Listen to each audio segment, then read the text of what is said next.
अभी हम देखेंगे फोर्टेस्क्यू थ्योरम। ठीक है, फोर्टेस्क्यू थ्योरम होता क्या है? बेसिकली ये एक थ्योरम है जो कि दिया गया था डॉक्टर CL फोर्टेस्क्यू ने 1918 में, मतलब 1918 में डॉक्टर फोर्टेस्क्यू जो थे, CL फोर्टेस्क्यू, उन्होंने एक थ्योरम दिया था। अब ये वो थ्योरम दिए थे तो वो कहाँ एप्लीकेबल होगा? बेसिकली वो एप्लीकेबल होता है किसी भी वेक्टर में जो कि अनबैलेंस होता है। ठीक है, तो इसे हम एप्लीकेबल करेंगे कहाँ?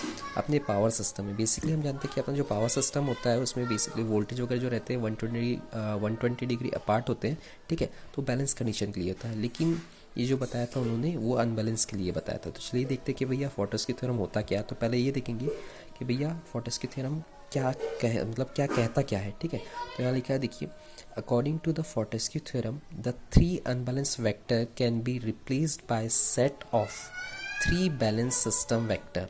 कहने का मतलब ये है कि अगर कोई भी 3 अनबैलेंस सिस्टम है या फिर वेक्टर है जो कि सदिश राशि जो होती है वेक्टर, ठीक है, उसे हम 3 बैलेंस सिस्टम में कन्वर्ट कर सकते हैं। ठीक है, बेसिकली उन्होंने कहा था n वेक्टर के लिए। ठीक है, n वेक्टर के लिए कहा था जिसमें n-1 बैलेंस के लिए होता है और एक जो होता है वो आपका जीरो सीक्वेंस के लिए होता है। ठीक है, तो वही बोला है इन विच 2 इज़ पॉजिटिव एंड नेगेटिव, मतलब जो दो जो है, एक रहेगा पॉजिटिव सीक्वेंस, दूसरा नेगेटिव सीक्वेंस रहेगा, एंड 1 इज़ जीरो सीक्वेंस। ठीक है, तो आप चलिए देखते हैं कि भैया एक अनबैलेंस सिस्टम है, सपोज अपना पावर सिस्टम का है।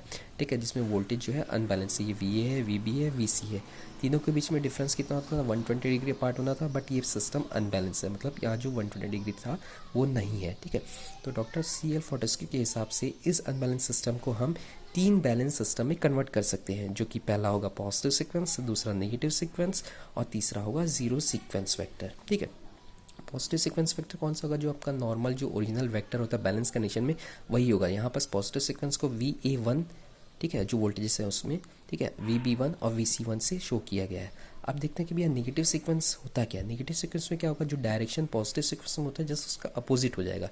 ठीक है, यहाँ देखना, ये जो VA2 है नेगेटिव सीक्वेंस में, VA2, VB2 और VC2 से डिनोट किया गया है। ठीक है, पॉजिटिव में 1 से, नेगेटिव में 2 से, और जीरो सीक्वेंस में यहाँ 0 से, VA0, VB0 और VC0। ठीक है, तो नेगेटिव सीक्वेंस में होता है क्या? जो आपका पॉजिटिव ओरिजिनल सिग्नल जो सीक्वेंस होता है उससे वो नेगेटिव डायरेक्शन होता है। चलिए देखते कैसे। देखिए यहाँ पास है VA2। ठीक है, तो अब पॉजिटिव डायरेक्शन में होना क्या था? यहाँ होना था VB2, बट VB2 उसके अपोजिट डायरेक्शन में है, तो ये नेगेटिव सीक्वेंस में है। सिमिलरली अब जीरो सीक्वेंस जो नेटवर्क आता है वो आपका होता है, देखिए यहाँ पास भी सीक्वेंस नेटवर्क जो है, जीरो सीक्वेंस नेटवर्क है, VA0, VB0, VC0। ठीक है, तीनों का जो डायरेक्शन है वो सेम है, मतलब तीनों जो है 0 डिग्री पे है एक दूसरे से। ठीक है, तीनों। तो ये था फोर्टेस्क्यू थ्योरम में। अगर आपको पूछा जाता है कि भैया तीनों का डेफिनेशन क्या है, तो मैं आपको अभी बता देता हूँ। पहले मैं बुक लाता हूँ अपने, यहाँ देखो वही है वो।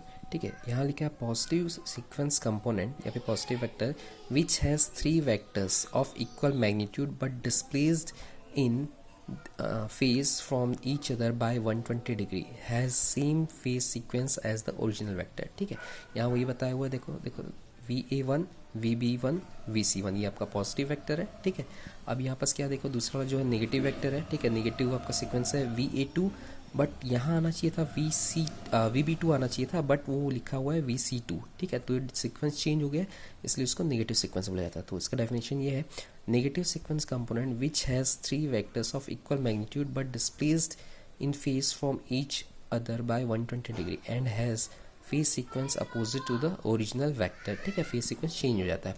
अब चलते हैं ये जीरो सीक्वेंस की। ठीक है, तो zero sequence component which has 3 vectors, ठीक है, तीनों वेक्टर है ऑफ इक्वल मैग्नीट्यूड, तीनों का मैग्नीट्यूड भी सेम है, and also are in phase with each other, मतलब तीनों का फेज जो है वो सेम होता है। ठीक है, तो ये आपका डॉक्टर CL फोर्टेस्क्यू थ्योरम। ठीक है, CL फोर्टेस्क्यू थ्योरम अगर आपको पूछता है तो उसके बारे में बताना है, उसके बाद में ये तीनों डायग्राम बनाना है, फिर ये आपका तीनों का डेफिनेशन लिख देना है। ठीक है, इतना ही बस लिखना है डॉक्टर CL फोर्टेस्क्यू थ्योरम पे। ठीक।